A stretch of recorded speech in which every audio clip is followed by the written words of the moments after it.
Next it is period of claim under the guarantee. Even guarantee की expiry के last date तक जो beneficiary है वो इंटाइटल्ड रहता है कि वो गारंटी को इन्वोक कर सकता है। तो इसलिए वो पोजीशन में रहता है कि वो गारंटी को इन्वोक कर पाएगा, यानी कि डिमांड कर सकता है पेमेंट के लिए अगर जो टर्म्स एंड कंडीशंस थी गारंटी की उन्हें कंप्लीट नहीं किया गया है।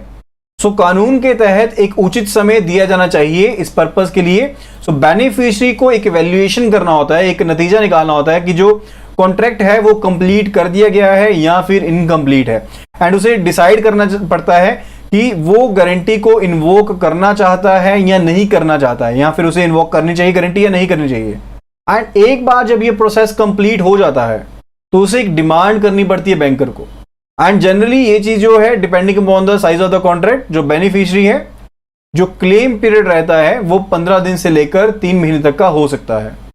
सो एक सूटेबल क्लोज, जैसे हमने पढ़ा था कि एक सूटेबल क्लोज ऐड की जाती है, इनकॉर्पोरेट की जाती है गारंटी में, that states not withstanding anything contained in the guarantee, जिसमें कहा जाता है कि जो बैंक की लायबिलिटी है गारंटी के अंडर वो एक्सटिंग्विश हो जाएगी अनलेस कोई डिमांड या फिर कोई क्लेम जो है वो रेज किया जाता है in writing on the bank on और बिफोर द एक्सपायरी डेट। तो इसलिए यहां पर नोट किया जाना चाहिए कि जो बैंक की लायबिलिटी रहती है बैंक गारंटी के अंडर वो एब्सोल्यूट है, इंडिपेंडेंट है एंड एक्सक्लूसिव है of any other contract entered into with the constituent, यानी कि एप्लीकेंट एंड बेनिफिशियरी आपस में किसी और कॉन्ट्रैक्ट में पड़े हो या ना पड़े हो, तो लेकिन बैंक की जो लायबिलिटी है वो क्या है, बैंक गारंटी के अंडर वो एब्सोल्यूट है एंड इंडिपेंडेंट है एंड एक्सक्लूसिव है ऐसे सभी कॉन्ट्रैक्ट्स से।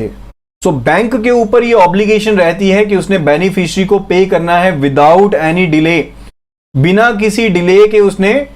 जो बेनिफिशियरी है उसे पे करना होता है जब भी जो बैंक गारंटी को इन्वोक किया जाता है in accordance with the terms and conditions of the guarantee. यानी कि अगर बैंक गारंटी को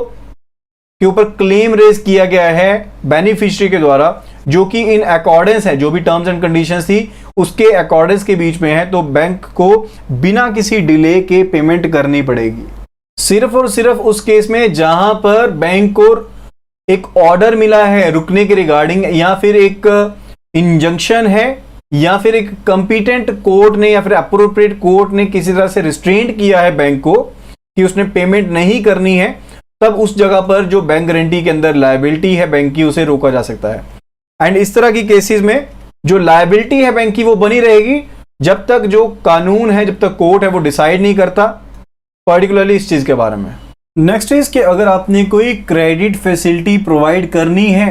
on the strength of a guarantee issued by another bank, यानी कि अगर किसी और बैंक के द्वारा गारंटी इशू की गई है एंड उसके बेस पर किसी बैंक ने क्रेडिट फैसिलिटी प्रोवाइड करनी है, तो उसके लिए कौन सी चीज को ध्यान रखना चाहिए। पहली चीज है कि आपने क्रेडिट प्रपोजल को अच्छे से गो थ्रू करना है